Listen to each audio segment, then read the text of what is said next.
은혜를 받았다면 이라는 제목으로 오늘 이 시간에 함께 말씀 생각하며 은혜를 나누고자 합니다. 지난 한 주간 벌써 이제 일주일 전이 되어버렸어요. 지난 한 주간 우리 교회는 특별 새벽 기도회와 또 부흥회로 지난 주일까지 천국잔치의 시간을 가졌습니다. 은혜 많이 받으셨죠? 도전 많이 받으셨죠? 응답 많이 받으셨죠? 실제적으로 특별 새벽 기도하면서 그리고 부흥회하면서 응답 받으신 분들의 간증을 제가 개인적으로는 듣고 있습니다. 얼마나 감사하고 놀라운지. 또 이후에도 여러분이 기도하고 구할 때에 하나님이 여러분의 기도를 들으시고 응답하시고 살아계신 하나님의 능력을 보여주실 것을 믿으시기를 바랍니다. 지난 주간에 우리가 그렇게 천국 잔치의 시간을 벌였고 우리의 영혼이 살아나는 시간을 가졌습니다. 그러면 이제부터 중요한 것은 무엇인가? 함께 말씀 나누려고 하는 주제가 바로 이것입니다. 여러분, 은혜는요, 받는 것도 중요하지만 받은 이유 또한 그에 못지않게 너무나 중요한 것을 기억하시기 바랍니다. 은혜를 받는 것도 중요하지만 관리하는 것은 또 다른 차원의 중요성이 있는 문제입니다. 여러분, 잘 관리하면 이것이 엄청난 능력을 나타낼 수 있는 것이고, 그렇지 못하고 방치해 두면 아무런 일도 일어나지 않음을 기억하셔야 합니다. 여러분, 물건이 그렇잖아요. 물건의 은혜를 비유하기는 좀 그렇지만 이해하기 쉬우라고 말씀을 드리는 거예요. 뭔가 좋은 거 하나 이렇게 사셨을 때 기분 좋아요, 안 좋아요? 냉장고 새로 들여오셨어요. 좋아요, 안 좋아요? 좋습니까? 예. 그 좋은 냉장고 하나 갖다 놓으면 세상에 이런 기능도 있고 이렇게 디자인도 예쁘고 멋있어요. 그런데 거기 안에 그냥 신김치만 계속 넣고 관리도 않고 닦지도 않고 그러면 한 1년 지나면 어떻게 될까요? 똑같아요? 그래도 좋아요? 예, 요즘 물건은 너무나 좋아서 관리하지 않기 시작하면 녹슬고 때타고 기능이 막 떨어지기도 하고 문제가 생기는 경우가 굉장히 많습니다. 은혜를 받았어요. 우리 교회와 성도님들이 은혜를 받았어요. 그러면 우리에게 남겨진 과제가 무엇인가 하면 하나님이 우리에게 이렇게 은혜를 부어주셨단 말이에요. 주일 예배를 통해서 모든 공예배를 통해서 기도의 시간을 통해서 은혜를 부어주셨어요. 그러면 우리가 어떻게 이것을 잘 간직하고 우리가 어떻게 신앙 성장을 이룰 것인가에 관한 과제는 여전히 우리에게 남아있는 것입니다. 그래서 오늘 설교의 주제는 은혜 받은 우리 교회가 앞으로 어떻게 나아가야 할 것인가?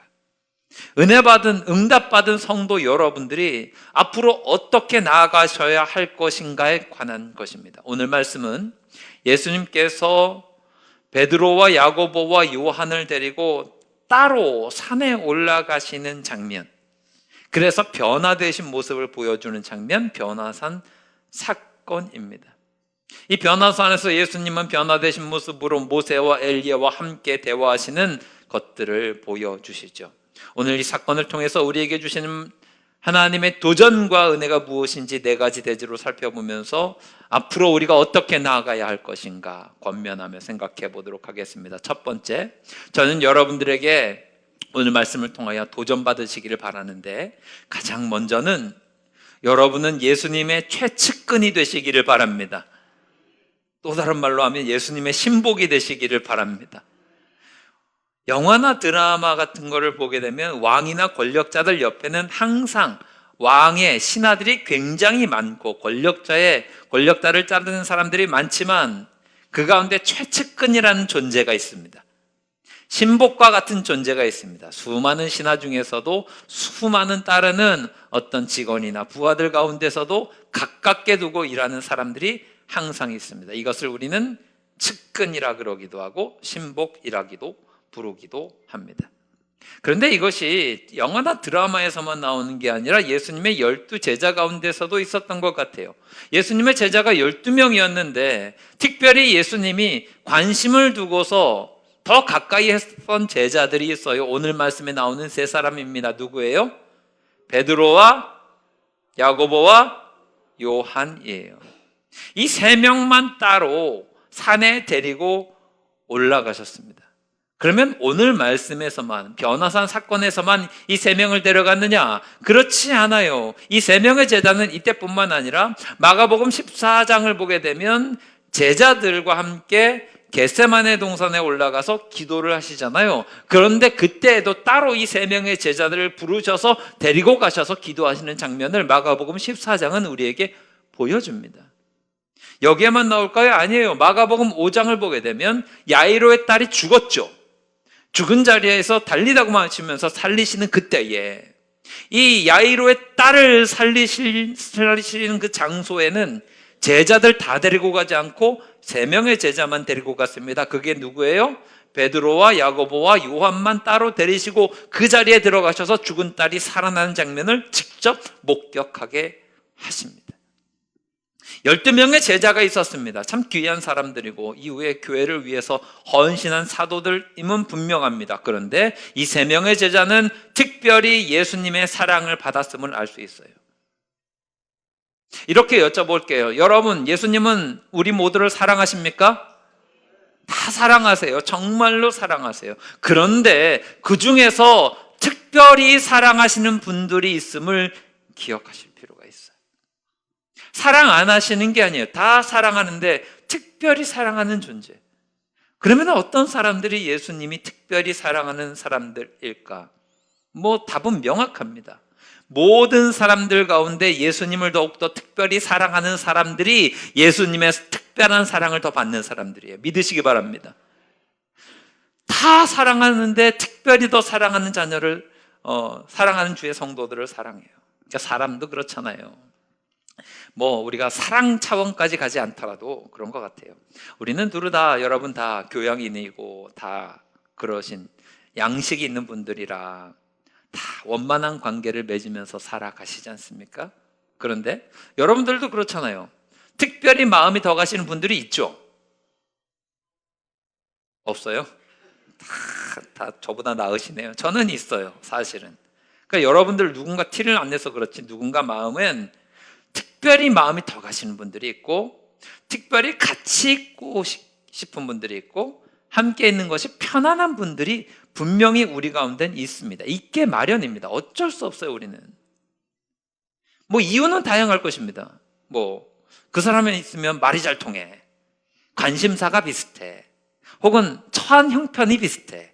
나도 이것 때문에 아파서 힘들고 어려운 시간을 보내는데 이 사람도 그래. 그러면 동병상련을 가지고 있기도 하고 같이 꿈꾸는 비전이 비슷해요. 그래서 이 비전을 향해서 같이 이야기를 나누면 말이 잘 통해요. 이유가 굉장히 많이 있겠죠. 다양한 이유들이 있는 것은 명확합니다. 그런데 이것들이 모든 곳에 다 있어요. 부모 자녀는 아닌가요? 여러분 만약에 자녀 가운데 장성한 자녀가 있어요? 장성한 자녀들이 자기의 삶을 살아가는데 부모를 좀 업신 여기는 자녀가 있고 부모를 너무나 위해주고 말씀 잘 듣는 자녀가 있어요. 둘 다 여러분 두 자녀가 있다고 생각을 해보겠습니다. 그럼 부모는 이 두 자녀를 다 사랑하겠죠?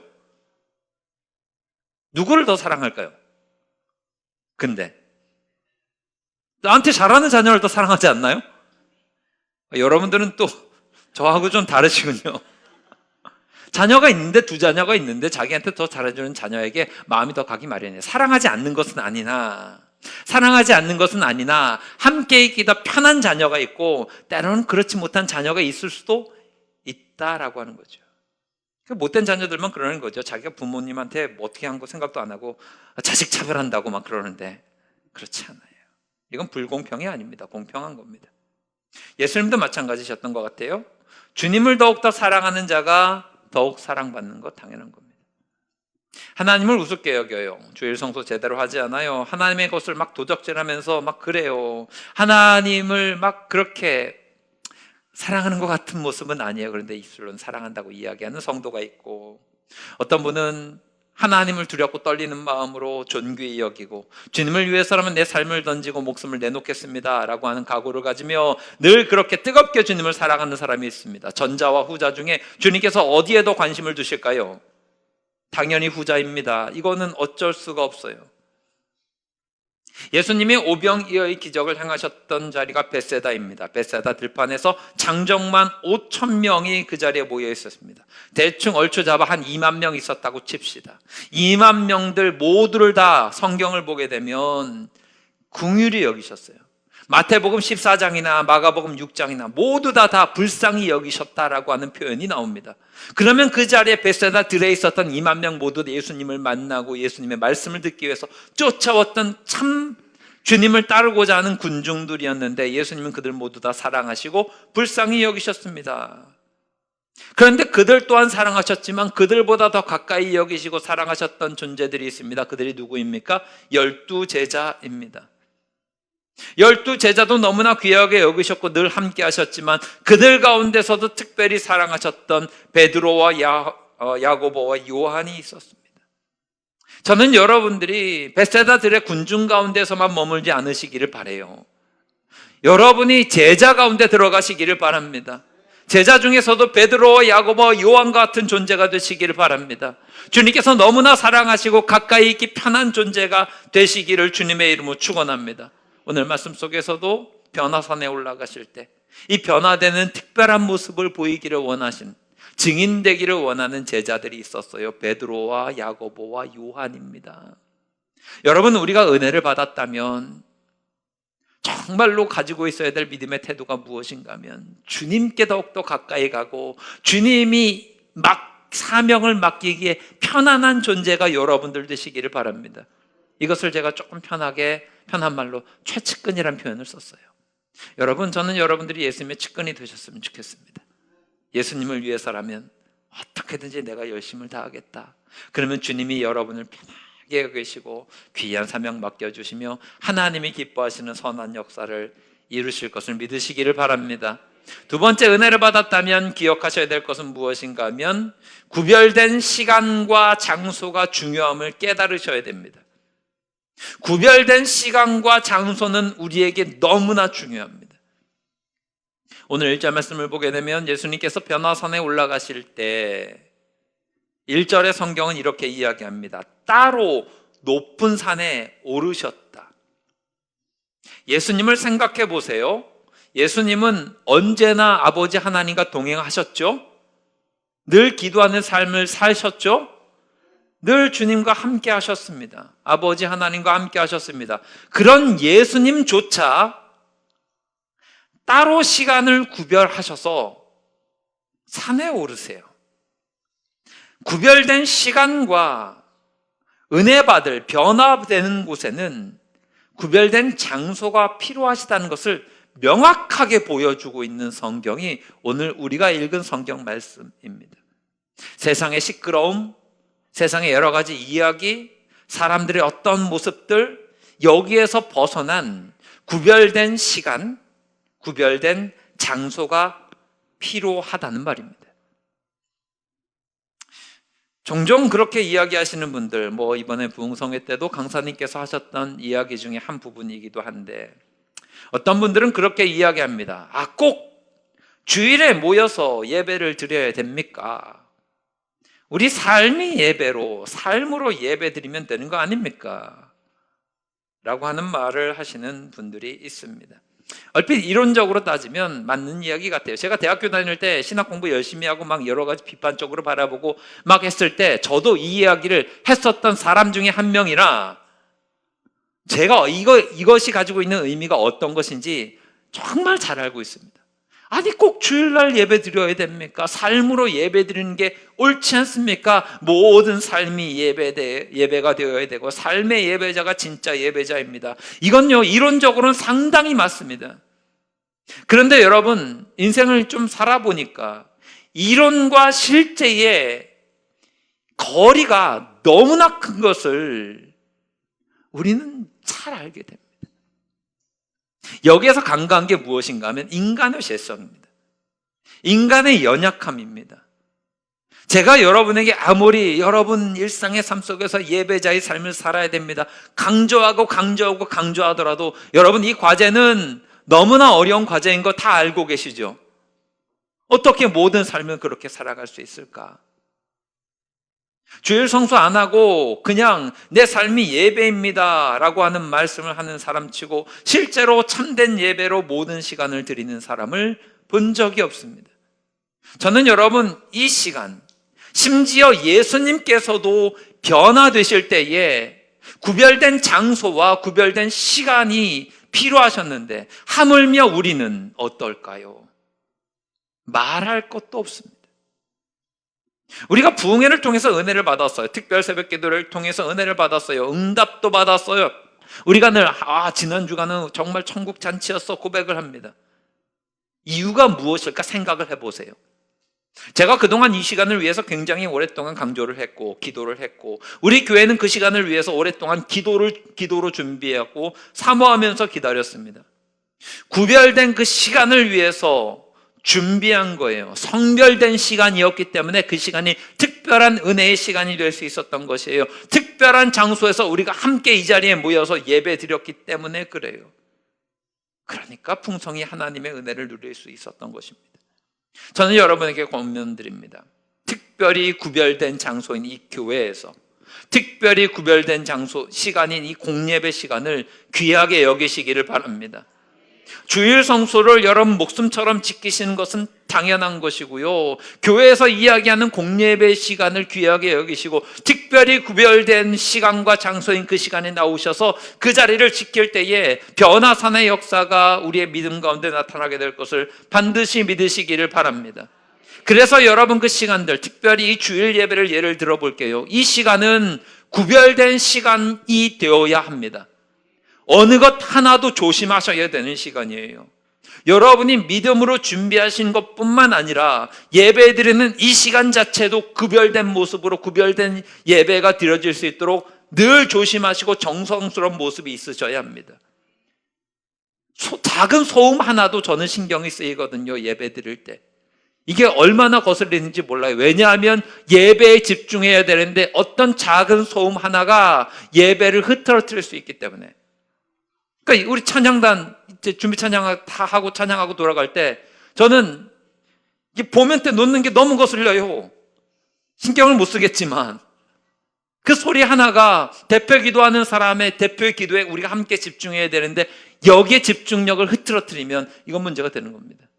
돌아갈 때 쿵쿵쿵쿵 이렇게 걸어가는 의미 없이 그냥 하지만 저는 그게 신경이 쓰여요. 왜냐하면 우리의 예배 집중력을 흐트러뜨릴 수 있기 때문에. 그러니까 이유가 있으셔서 예배 중간에 이렇게 나가시는 분들도 계시겠지만 저는 그게 또 신경이 쓰여요. 왜냐하면 목사이기 때문에 어쩔 수 없는 것 같습니다.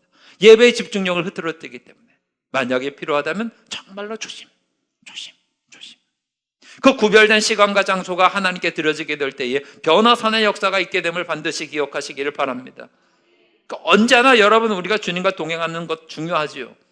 하지만 변화산과 같이 구별된 장소와 시간, 공적 예배 귀하게 여기시고 사모함으로 예수님이 변화되시고 세 명의 제자가 목격하며 큰 은혜 받았듯이 여러분에게도 그러한 믿음이 있기를, 그러한 은혜가 있기를 주님의 이름으로 축원합니다. 세 번째로 기억하셔야 될 것, 은혜를 받으셨다면, 변화산에 올랐다면 이제는 실제적인 변화가 필요합니다. 예수님의 특별한 사랑을 받았던 이 세 명의 제자 베드로와 야고보와 요한은 다른 제자들이 경험해 보지 못한 특별한 경험을 지금 오늘 말씀 속에서 하고 있잖아요. 그런데 안타까운 거예요. 이런 예수님이 변화되신 모습을 보고서도 과연 베드로와 야고보와 요한은 변화되었는가? 이후에 나타나는 성경의 사건들을 보게 되면 전혀 변화의 증거를 찾아볼 수가 없습니다. 예수님이 그런 변화된 모습, 그리고 이 일을 아무에게도 이야기하지 말아라 라고 하면서 그 제자들을 당부하고 했는데도 며칠 뒤에 제자들끼리 뭐 했는지 아시죠? 누가 크냐 이거 가지고 싸우기 시작했어요. 주님의 나라가 임하긴 임할 텐데 누가 거기서 영의정할 거냐, 누가 자의정할 거냐, 이런 거 가지고 싸우고 있는 거예요. 12 제자는 고사하고 베드로와 야고보, 요한조차도 섬기고자 하는 제자가 아무도 없었습니다. 다들 높아지려고만 하는 거죠. 십자가 사건 때도 마찬가지 아닙니까? 이 제자들의 모습을 보게 되면, 특별히 3명의 제자들의 모습을 보게 되면 비겁하죠. 변화산의 기적을 경험하긴 했는데 이 변화산의 사건으로 이 세 명의 제자들이 변화되었다는 증거를 도무지 찾아볼 수가 없습니다. 왜 그럴까? 왜 변화산에서 예수님의 변화되신 모습을 보고 모세와 엘리야를 보았는데도 변하지 않았을까? 기억하셔야 됩니다. 변화와 변화의 분위기는 전혀 다른 겁니다. 변화의 분위기 안에 있었다고 해서 내가 변화되는 거 아니에요. 세 명의 제자들은 변화되는 그 분위기 안에 있긴 했는데 정작 자기들이 변화되지는 못한 거죠. 그냥 그 안에만 있었던 거예요. 그냥 분위기 안에만 있었던 거예요. 변화산에서 예수님의 변화되신 모습을 다 보았는데 정작 자기들의 생각이나 말이나 행동은 이전과 전혀 다르지 않습니다. 그러면 이건 문제가 되는 거죠.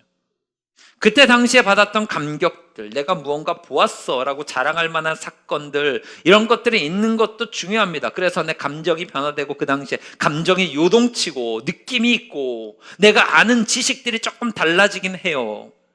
변화산에서 부흥의 특별 새벽 기도회를 통해서 변화된 건 있어요.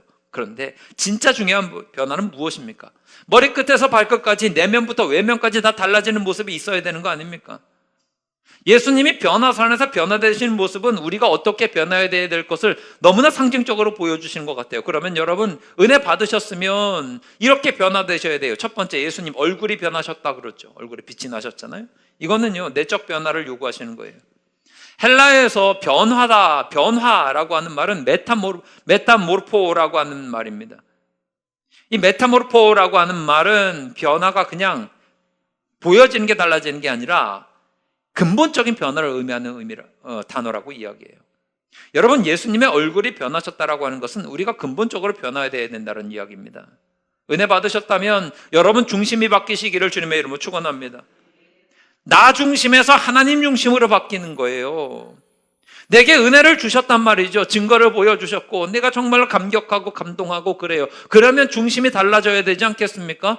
나에서 하나님으로 옮기는 게 맞죠.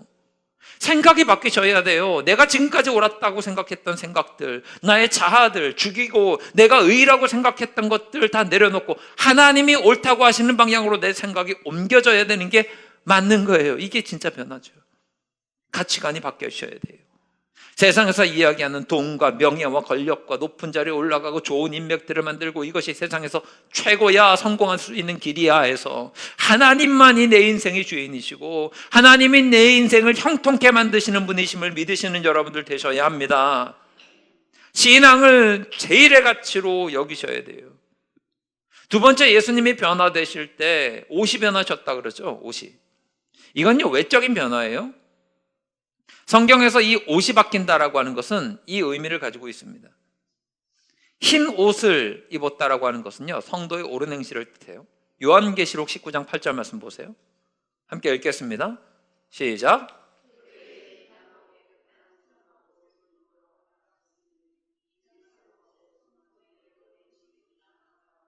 옷이 바뀌는 것은 옳은 행실로 바뀌었다라고 하는 이야기입니다.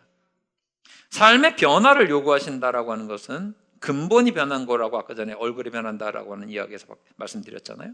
근본이 변하면 이게 어디로 나타나야 되냐면 행위가 바뀌어야 됩니다. 생각을 해보세요. 예수님이 가나의 혼인잔치에서 물이 뭐가 되게 만드셨어요? 포도주가 되게 만드셨어요. 근본이 바뀌었죠. 근본이 바뀌면 보여지는 외양도 달라져요.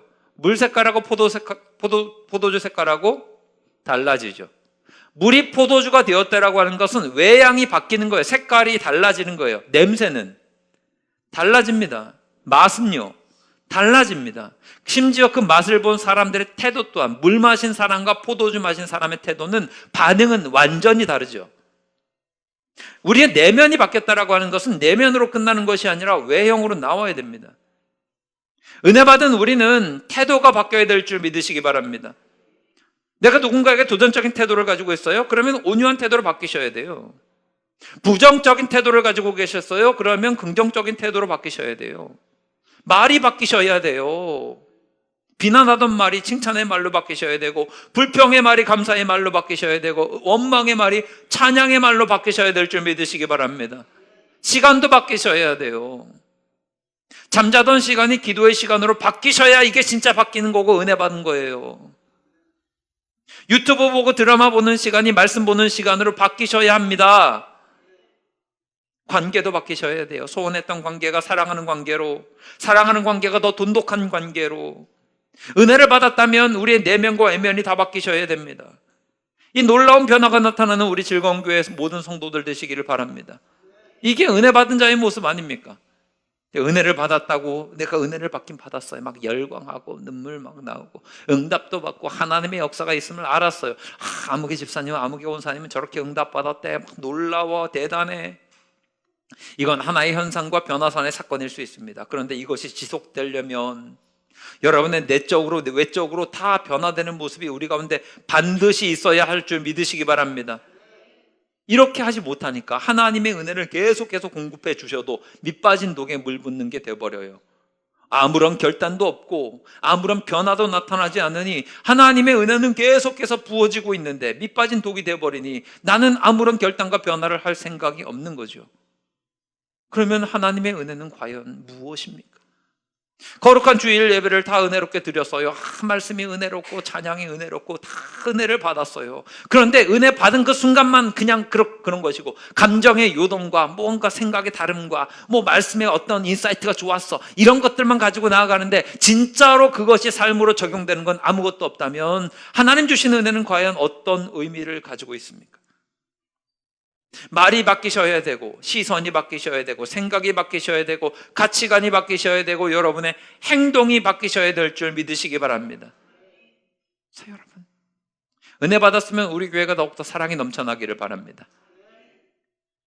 은혜를 받으셨다면 우리 교회 여기저기에서 자아가 죽어가는 소리가 들리시기를 바랍니다. 여러분의 자존심이 깨지고 여러분의 판단과 생각이 깨지고 하나님의 뜻에 맞추어서 변화되는 모습이 있을 때에 하나님이 기뻐하시는 선한 역사가 우리 교회 가운데 나타나게 될 줄 믿으시기를 주님의 이름으로 축원합니다. 마지막 네 번째예요. 변화산 사건에서 우리에게 보여주시는 것, 은혜를 받았다면 이제는 낮은 곳으로 향해서 내려가셔야 됩니다. 4절 말씀을 보게 되면 베드로가 너무 좋아요. 예수님이 변화되셨어요. 모세와 엘리야가 나와서 함께 이야기를 해요. 놀랍습니다. 예수님께 제안을 하죠. 예수님 여기서 눌러 삽시다. 너무 좋으니까. 저 산 아래는 너무나 복잡하지 않습니까? 그냥 총막 셋을 짓겠습니다. 하나는 예수님 거, 하나는 모세 거, 하나는 엘리야 거, 그리고 우리 세 명이니까 한 명씩 들어가서 시중 들면서 살게요. 이 제안은 일편 괜찮은 것 같아 보입니다. 사람이면 다 그렇지요. 좋은 환경에 머물러 살고 싶은 마음이 다 있지요.